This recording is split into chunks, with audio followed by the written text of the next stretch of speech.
मोदी ने देश के 100 शहरों को स्मार्ट सिटी बनाने का वादा किया है। 100 स्मार्ट सिटी की इस फहरिस्त में शामिल है देश के सबसे पुराने औद्योगिक शहरों में से एक कानपुर। स्मार्ट सिटी में आज हम बात कर रहे हैं कानपुर की।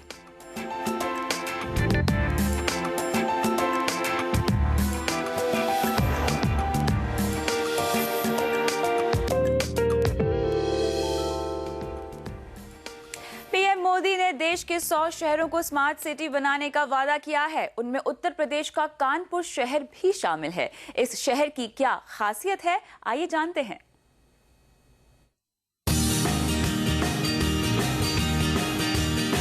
स्मार्ट सिटी की फहरिस्त में शामिल कानपुर उत्तर प्रदेश के सबसे बड़े शहर में शुमार होता है। कभी पूरब का मैनचेस्टर कहा जाने वाला कानपुर को देश की लेदर कैपिटल के नाम से भी जाना जाता है। गंगा नदी के किनारे बसे कानपुर की पहचान उत्तर भारत के दूसरे बड़े औद्योगिक शहर के तौर पर भी है। देश का 12वां बड़ा शहर कानपुर यूपी की आर्थिक राजधानी कहा जाता है। ये यूपी में सबसे ज्यादा टैक्स चुकाने वाला शहर है।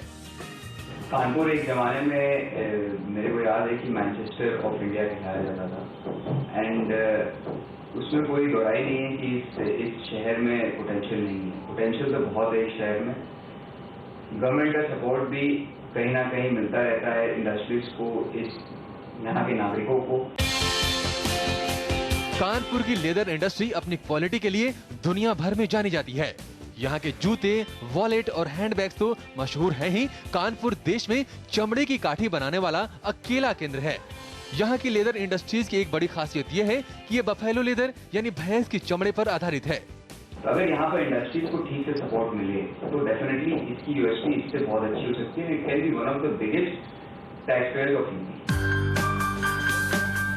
एक समय अपनी टेक्सटाइल मिलों के लिए मैनचेस्टर ऑफ इंडिया कहलाने वाला कानपुर आज अपनी लेदर, होजरी और डिटर्जेंट इंडस्ट्रीज के लिए मशहूर है। यहाँ की सबसे बड़ी खासियत ये है कि इन इंडस्ट्रीज का काफी बड़ा हिस्सा छोटी और मझोली यूनिट के रूप में है। कानपुर उत्तर भारत की बड़ी होलसेल मंडियों में भी गिना जाता है।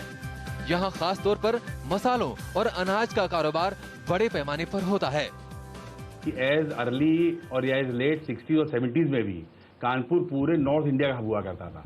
स्टील का सबसे बड़ा मार्केट था, टेक्सटाइल का सबसे बड़ा मार्केट था। ये समझिए स्थिति थी कि लोहे के लिए मंडी गोविंदगढ़ पंजाब और इधर कलकत्ता, ये पूरी बेल्ट में सबसे बड़ा मार्केट था वो कानपुर था। कानपुर को एजुकेशनल सेंटर बनाने में सबसे बड़ा रोल है यहाँ के आईआईटी का। देश का premier engineering institute IIT Kanpur 1959 में अस्तित्व में आने के बाद लगातार इस शहर की पहचान बना रहा है। यहाँ इंजीनियरिंग, टेक्नोलॉजी और साइंस के साथ साथ सामाजिक विज्ञान की भी पढ़ाई होती है। 420 हेक्टेयर इलाके में फैले आईआईटी कानपुर में 2,2500 अंडर ग्रेजुएट और करीब 1,500 पोस्ट ग्रेजुएट के छात्र पढ़ाई करते हैं। अपने सिलेबस और रिसर्च दोनों में ही इनोवेशन ने आईआईटी कानपुर को देश का सबसे प्रतिष्ठित इंजीनियरिंग इंस्टीट्यूट बना दिया है। सड़क और सीवर के साथ साथ कानपुर शहर को खूबसूरत बनाने का प्रयास भी शुरू हो गया है और इसमें गंगा की सबसे बड़ी भूमिका रहने वाली है। सरकार ने गंगा के किनारे 17 एकड़ जमीन पर 80 करोड़ की लागत से सिंगापुर की तर्ज पर एडवेंचर पार्क और बोट क्लब बनाने का फैसला किया है। उम्मीद है कि 1 साल में इस प्रोजेक्ट पर काम भी शुरू हो जाएगा। अतुल मिश्रा, कानपुर। मिलों की चिमनियां कानपुर में भले ही ठंडी पड़ गई हो, लेकिन यहाँ के छोटे मझोले उद्योग शहर की अर्थव्यवस्था को नए मुकाम पर ले आए हैं। कानपुर में इंडस्ट्रियल टाउनशिप का एक बड़ा सेटअप है, जिनकी वजह से कानपुर की छवि उत्तर प्रदेश की औद्योगिक राजधानी के तौर पर है। एक समय अपनी टेक्सटाइल मिलों के लिए मैनचेस्टर ऑफ इंडिया कहलाने वाला कानपुर आज अपने छोटे और मझोले उद्योग धंधों के लिए मशहूर है। यहाँ leather, hosiery, chemicals, detergent, food processing, पान मसाला और प्लास्टिक इंडस्ट्री की कुल मिलाकर 7,000 से ज्यादा यूनिट हैं।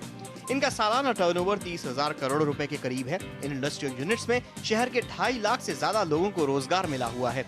कानपुर के उद्योगपतियों के मुताबिक शहर में औद्योगिक विकास की जबरदस्त संभावनाएं हैं, बस जरूरत सिर्फ इसे सही तरीके से पहचानने की है। हर दृष्टिकोण से कानपुर में कोई भी वो एक ही बात आती है कि साहब राजनीतिक इच्छा शक्ति चाहिए, निश्चित रूप से चाहिए, क्योंकि अगर कानपुर से सांसद नहीं जीतते तो पता लगा बिजली बंद हो गई या बिजली 24 घंटे की 16 घंटे काट ली गई। कानपुर में अगर किसी भी राजनीतिक दल को प्रतिशोध लेना है तो बोले साहब इनका इंफ्रास्ट्रक्चर स्लो कर दो। यही एक प्रॉब्लम है, अदरवाइज कोई समस्या है ही नहीं। कानपुर के छोटे और मझोले उद्योगों में होजरी इंडस्ट्री काफी अहम है। होजरी के मामले में कानपुर कोलकाता और तिरुपुर के बाद अब तीसरे नंबर पर है। यहाँ होजरी की 1000 से ज्यादा यूनिट है जिनका सालाना टर्नओवर 500 करोड़ रुपए तक है। हालांकि यहाँ के छोटे और मझोले उद्योग इंफ्रास्ट्रक्चर से जुड़ी समस्याओं से जूझ रहे हैं। बिजली और कनेक्टिविटी जैसी समस्याएं इन उद्योगों को आगे बढ़ने से रोक रही है। लेकिन इंडस्ट्री का मानना है कि अगर सरकार इन अड़चनों को दूर करने की तरफ थोड़ा सा भी ध्यान दे तो यहाँ पर छोटे मझोले उद्योग सरकार की रेवेन्यू और एम्प्लॉयमेंट जनरेशन में बड़ा योगदान दे सकते हैं। मैं दो प्रमुख चीजें लूंगा व्यापारिक दृष्टि से। पहला है कि जो वैट और इस तरह के जितने भी कानून हैं उसमें हम लोग को ये बोला गया था कि वैट लगने के बाद आपको सारी परेशानियां दूर होंगी, टैक्स रेट कम होगा, टैक्स जो दिक्कतें झंझट है वो कम होंगे। ऐसा नहीं हो पाए। दूसरा हमारा कहना है कि जो इंस्पेक्टर आज है, चाहे वो एक्साइज का हो, चाहे वो इसका हो, चाहे उसका हो, चाहे लेबर का हो, हम ये नहीं कहते कि आप सख्ती ना करें, कानून का पालन ना करवाएं, बिल्कुल करवाएं, लेकिन उसकी आड़ में जो शोषण होता है वो निश्चित रूप से बंद होना चाहिए।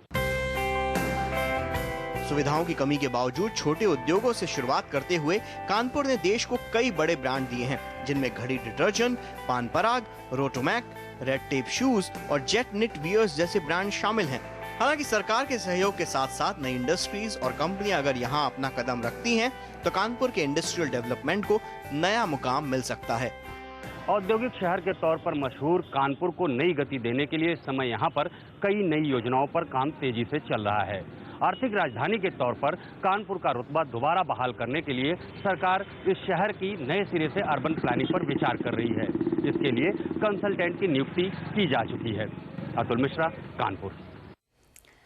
कभी पूर्व का मैनचेस्टर कहे जाने वाले कानपुर की नई पहचान यहाँ का चमड़ा उद्योग है। यहाँ के जूते, वॉलेट्स और हैंडबैग्स दुनिया भर में मशहूर हैं। कानपुर की सैडरी का सामान पूरी दुनिया में सबसे बेहतरीन माना जाता है। लेदर काठी बनाने वाला कानपुर देश का अकेला केंद्र है। आइए एक नजर डालते हैं यहाँ की लेदर इंडस्ट्री पर। कानपुर की बात हो और यहाँ की लेदर इंडस्ट्री का नाम ना आए, ये हो ही नहीं सकता। कानपुर में आज 406 टेनरीज जहाँ फिनिश्ड गुड्स के लिए बफेलो लेदर तैयार किया जाता है।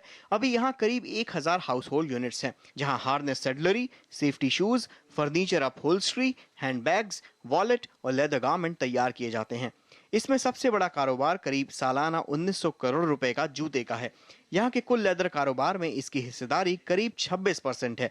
इसके बाद लेदर गुड्स का नंबर आता है, जिसका सालाना कारोबार लगभग 1200 करोड़ रुपए का है। हार्नेस सेडलरी के मामले में कानपुर देश में नंबर 1 है और यहाँ करीब 450 करोड़ रुपए सेडलरी का कारोबार होता है। 5 बड़ी यूनिट्स यहाँ पर लेदर गारमेंट्स बनाने का भी काम करती हैं। ऑटोमोबाइल के लिए लेदर फिलहाल कानपुर में नहीं तैयार किया जाता, लेकिन यहाँ की फर्नीचर अपहोल्स्ट्री की विदेशों में सबसे ज्यादा मांग है। वर्कर की ट्रेनिंग एक भारत सरकार की जो नेशनल स्किल डेवलपमेंट काउंसिल है, उसके अंडर में हमने एक लेदर सेक्टर स्किल काउंसिल बनाई है। उसके तहत हम यहाँ पे ट्रेनिंग कर रहे हैं। कानपुर में गांव के लोगों की ट्रेनिंग कर रहे हैं। कानपुर के लेदर इंडस्ट्री एक्सपोर्ट के मामले में यहाँ के सभी उद्योगों में सबसे आगे है। यहाँ से सालाना करीब 6500 करोड़ रुपए का लेदर एक्सपोर्ट होता है, जबकि घरेलू लेदर का कारोबार सालाना 1000 करोड़ रुपए का है। ऐसे में यहाँ की लेदर इंडस्ट्री सालाना 23% की रफ्तार से ग्रोथ हासिल कर रही है। सरकार ने 2017 तक देश में 60,000 करोड़ रुपए के लेदर एक्सपोर्ट का लक्ष्य रखा है। इस समय देश की लेदर इंडस्ट्री का एक्सपोर्ट 36,000 करोड़ रुपए तक पहुंच चुका है। 2017 तक इस लक्ष्य को पार करने के लिए कानपुर की लेदर इंडस्ट्री को सालाना 25% की ग्रोथ हासिल करनी होगी। मैं चैलेंज को कोई बहुत बड़ा हवा मान के या कि बहुत बड़ा इशू है वो नहीं, लेकिन हाँ हमको ये देखना है कि जो हमारी कॉस्ट है काम करने की, वो जो हमारे कॉम्पिटिंग कंट्री हैं उससे ज़्यादा है कि कम है। कानपुर और आसपास के जिलों के लोगों के लिए एक रोजगार के लिहाज से यहाँ का चमड़ा उद्योग एक बड़ा जरिया है। इस इंडस्ट्री में लाखों लोगों को सीधा रोजगार मिला हुआ है। इसमें खासतौर पर छोटे तबके के कामगार हैं। लेकिन आज कानपुर की leather industry skilled man power की कमी से जूझ रही है।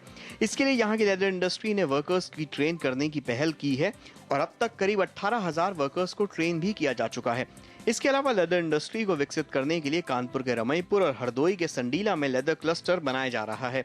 इसके लिए सरकार 125 करोड़ रुपए दे रही है। बाकी का खर्च यहाँ की लेदर इंडस्ट्री जुटाएगी। इतना ही नहीं, कानपुर के लेदर इंडस्ट्री गंगा को भी साफ सुथरा रखने की कोशिश में जुट गई है। टनरीज का गढ़ कहे जाने वाले जाजमऊ में इंडस्ट्री ने 400 करोड़ रुपए की लागत से टनरीज के गंदे पानी के ट्रीटमेंट के लिए STP बनाने का प्रस्ताव दिया है। इसकी प्रोजेक्ट रिपोर्ट तैयार है। इस ट्रीटमेंट प्लांट का ऑपरेटिंग खर्च खुद लेदर इंडस्ट्री उठाएगी। हालांकि यहाँ की लेदर इंडस्ट्री के सामने एक्सपोर्ट में आने वाली लागत एक बड़ी चुनौती है। पोर्ट से दूरी के चलते कानपुर से चमड़े की ट्रांजिशन कॉस्ट महंगी है। इसके चलते ग्लोबल मार्केट में यहाँ का चमड़ा महंगा हो जाता है। मुकाबले में बने रहने के लिए कॉस्ट कंट्रोल यहाँ की लेदर इंडस्ट्री के लिए एक बड़ा चैलेंज है।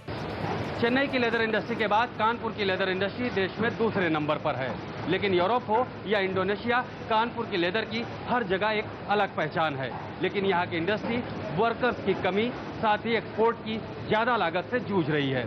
सरकार अगर उसकी ये अड़चन दूर कर सके तो शायद कानपुर की लेदर इंडस्ट्री देश की नंबर 1 लेदर इंडस्ट्री हो सकती है। अतुल मिश्रा, कानपुर। कानपुर में किस तरह से प्रॉपर्टी का धंधा बढ़ रहा है, इसके बारे में बात करेंगे इस ब्रेक के बाद।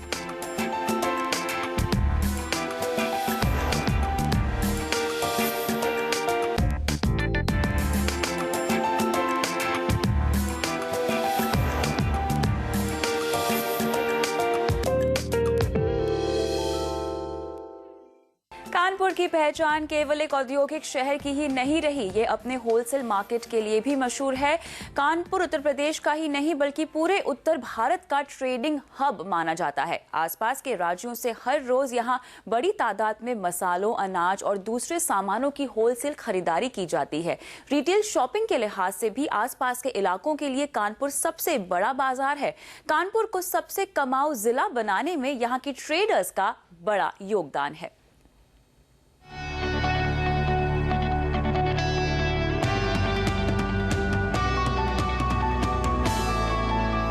कानपुर पिछले करीब 100 सालों से उत्तर भारत की सबसे बड़ी होलसेल मंडियों में से एक है। यहाँ बड़े पैमाने पर अनाज, मसालों और लोहे का कारोबार होता है।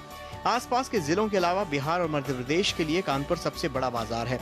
यहाँ के होलसेल कारोबार का अंदाजा इसी बात से लगाया जा सकता है कि करीब 2 दर्जन से ज्यादा कमोडिटीज में सालाना 70 से 80 हजार करोड़ रुपए का कारोबार कानपुर में होता है। अकेले होलसेल कारोबार से कानपुर सरकार को सालाना 6,000 करोड़ रुपए वैट के तौर पर चुकाता है। यही वजह है कि रेवेन्यू के लिहाज से कानपुर देश का दूसरा सबसे बड़ा जिला है।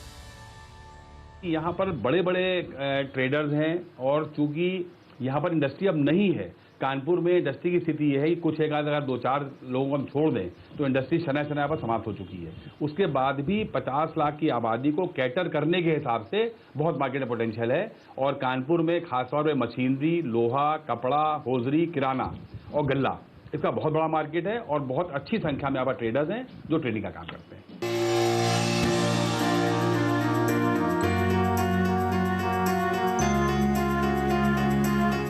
होलसेल के अलावा कानपुर का रिटेल मार्केट भी किसी मायने में कम नहीं है। यहाँ के कई बाजार खरीदारी के लिए मशहूर हैं। इनमें बिरहाना रोड, गुमटी नंबर 5, PPN मार्केट खास हैं। यहाँ आपको ब्रांडेड से लेकर बिना ब्रांड और महंगे से लेकर सस्ते तक हर तरह का सामान मिलेगा।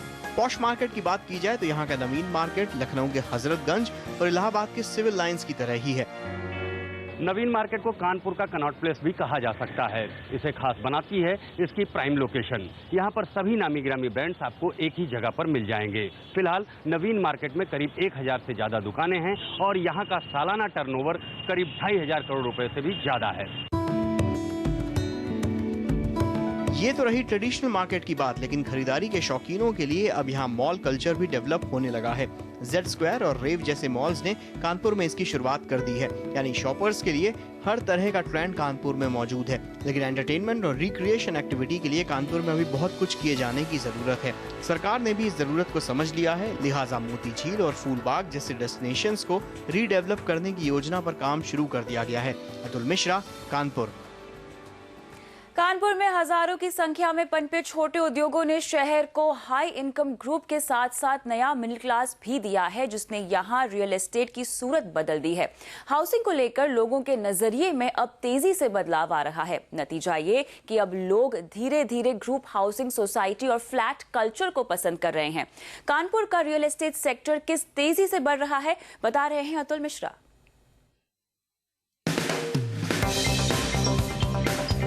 कानपुर उत्तर प्रदेश में सबसे ज्यादा रेवेन्यू देने वाला शहर है। ये सिर्फ इसकी इंडस्ट्रीज की वजह से नहीं, इसके ट्रेडिंग हब होने की वजह से भी है। और यही वजह है कि यहाँ का रियल एस्टेट सेक्टर विकास की नई कहानी लिख रहा है। आज की तारीख में कानपुर का सबसे हैपनिंग लोकेशन है यहाँ का उत्तर पश्चिमी इलाका, जहाँ तेजी से ग्रुप हाउसिंग का निर्माण हो रहा है। मैनावती मार्ग पर करीब 150 एकड़ में कानपुर का एक बड़ा प्रोजेक्ट NRI सिटी बनकर तैयार है। सिंहपुर कानपुर का दूसरा इलाका है जहां तेजी से विकास हो रहा है। इस इलाके में करीब आधा दर्जन हाउसिंग सोसाइटी और हाई राइज बिल्डिंग बन रही हैं।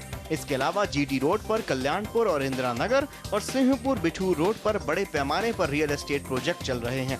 इन इलाकों में रियल एस्टेट डेवलपमेंट की रफ्तार के मुताबिक अगले 3 से 5 साल के दौरान करीब 5000 नए फ्लैट बनकर तैयार हो जाएंगे।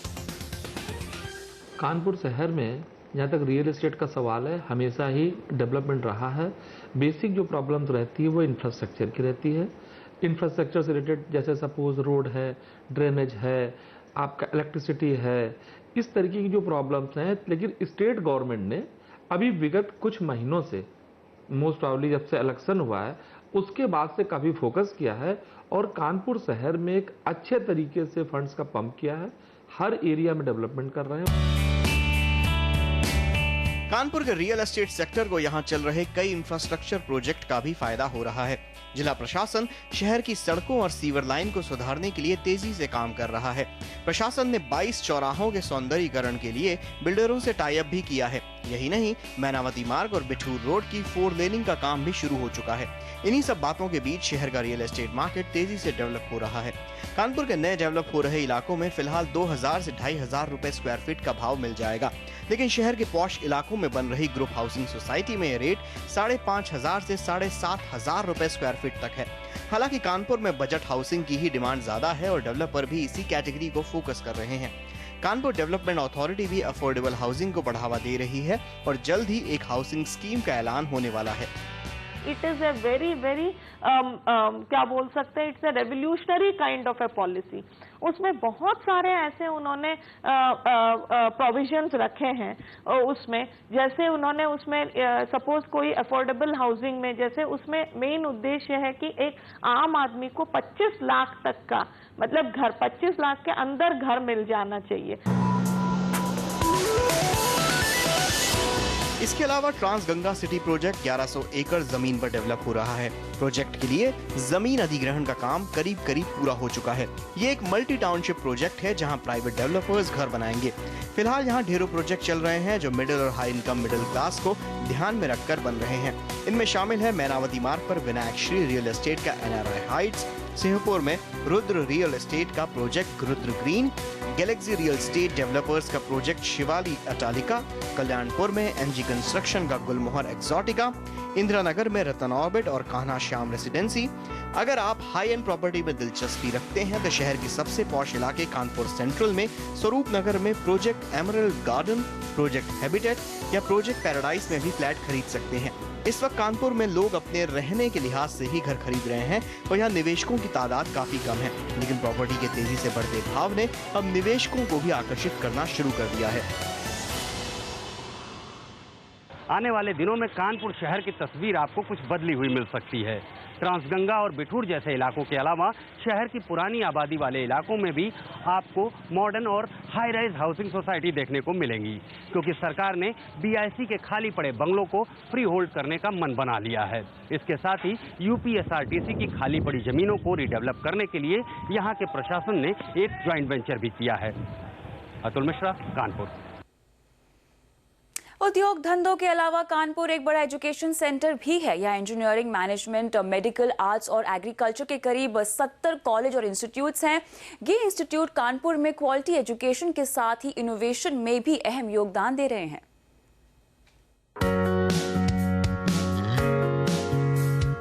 एजुकेशन के मामले में कानपुर को विश्व भर में स्थापित करने का काम किया है यहाँ की IIT ने। अपनी स्थापना के बाद से ही कानपुर IIT एक प्रीमियर इंजीनियरिंग इंस्टीट्यूट के तौर पर जाना जाता है। आज यहाँ के छात्र इंजीनियरिंग, टेक्नोलॉजी और साइंस के अलावा सामाजिक विषयों में भी अपनी कामयाबी का परचम देश भर में फैला रहे हैं। 420 हेक्टेयर में IIT कानपुर में इस समय करीब 2,2500 अंडर ग्रेजुएट हैं और 1,500 से ज्यादा पोस्ट ग्रेजुएट छात्र पढ़ रहे हैं। सिलेबस और रिसर्च दोनों मामलों में देश के नामी गिरामी इंजीनियरिंग कॉलेजों में IIT कानपुर का नाम शुमार है। बेहतरीन शिक्षा के साथ साथ शहर के विकास में भी इंस्टीट्यूट अपनी भागीदारी निभा रहा है। कानपुर के इंस्टीट्यूट अपनी शानदार एकेडमिक्स के साथ साथ अपने इनोवेशन के जरिए शहर के डेवलपमेंट में भी बड़ा योगदान दे रहे हैं। मसलन IIT कानपुर गंगा की खाली पड़ी 1600 हेक्टेयर जमीन को यूटिलाइज करने के लिए एक स्टडी रिपोर्ट तैयार कर रही है। इसके साथ IIT कानपुर यहां पर मेट्रो प्रोजेक्ट के लिए फिजिबिलिटी स्टडी तैयार कर चुकी है, जिसे केंद्र सरकार को सौंपा जा चुका है और अब यहां का प्रशासन उसकी DPR रिपोर्ट तैयार कर रहा है। IIT के अलावा कई और नामी एजुकेशन इंस्टीट्यूट भी कानपुर का नाम रोशन कर रहे हैं, जिसमें Harcourt Buttler technological institute, university institute of engineering and technology, GSVM medical college, Chandrashekhar Azad university of agriculture और कानपुर यूनिवर्सिटी शामिल हैं। कुल मिलाकर इस समय कानपुर में 70 से भी ज्यादा डिग्री, एग्रीकल्चरल, इंजीनियरिंग, मैनेजमेंट और मेडिकल कॉलेज हैं। इसके अलावा प्राइमरी और सेकेंडरी लेवल के एजुकेशन के लिए भी कानपुर में कई नामी गिरामी स्कूल मौजूद हैं। इनमें Methodist high school, Saint Francis Xavier inter college, हर्डर्ड हाइट स्कूल, एयरफोर्स स्कूल और sir Padampat Singhania education centre खास हैं। ये स्कूल कानपुर ही नहीं पूरे उत्तर प्रदेश में अपनी अलग पहचान रखते हैं और इन्होंने कानपुर की पहचान उत्तर प्रदेश के एक बड़े एजुकेशन सेंटर के तौर पर बनाई है। अतुल मिश्रा, कानपुर।